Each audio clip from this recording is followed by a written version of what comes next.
Ducias de persoas participaron esta mañá na concentración convocada na Illa de Arousa contra restricións no tráfico aos non residentes nas rúas do centro urbano. Na protesta estiveron presentes moitos comerciantes e hostaleiros que creen que estas medidas van a afectar aos seus negocios. Temos un restaurante e, en vez de facilitar as cousas, o que fan é dificultar as cousas para todos os que temos negocios aquí. El sistema que quieren implantar es bastante engorroso. A mí nos piden que nosotros demos de alta matrículas de clientes.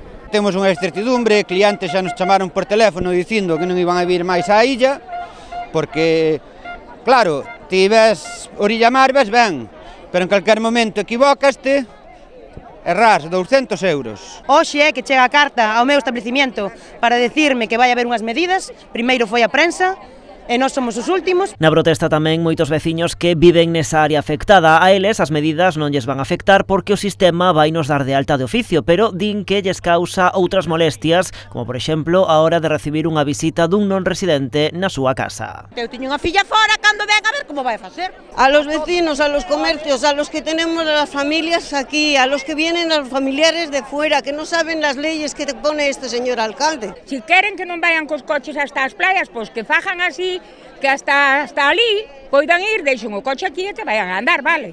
Pero así desta maneira non, a ver, parece que están quitando a unha libertad. Lo que me parece tan mal es primero que no hablaran con el pueblo para saber la opinión del pueblo. El pueblo es el que manda, non manda el alcalde. Con todo, moitos dos que hoxe participaban na protesta non amosaban o seu malestar polas medidas, senón pola falta de información. Mesmo recoñecen que algunhas das propostas poden ser boas, pero precipitadas. Creen que antes disto habería que habilitar novas áreas de estacionamento. Nós non é que esteamos en contra de que teñan que poñer medidas, porque sabemos que eso ten que ser, o sea, eso é normal en todos os sitios, en todos os lugares, hai cambios, hai que adaptar e todos temos que arrimar o hombro. Nós estamos dispuestos a arrimar o hombro, pero tamén estamos dispuestos, o sea, pedimos que se nos escoite. As medidas non nos parecen mal se fan zonas de aparcamiento.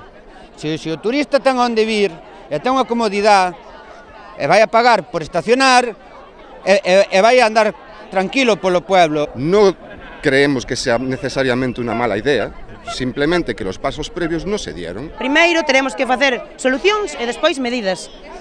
E non todo as carreiras porque nós nos poñemos a protestar, porque nos informan na televisión do que nos vai a pasar. A protesta sumábase o Partido Popular. Apoiando aquí aos veciños, nós levamos xa protestando por estas medidas varios tempos, o que é a nosa información por parte do Concello como grupo político hasta agora é nula. O plan de tráfico que deseñou o goberno local non afectará a todo o núcleo urbano, senón a unha zona delimitada duns 200.000 metros cadrados entre a Ribeira do Chazo, a Avenida de Castelao, a Rúa Torre e o Camiño da Villeira.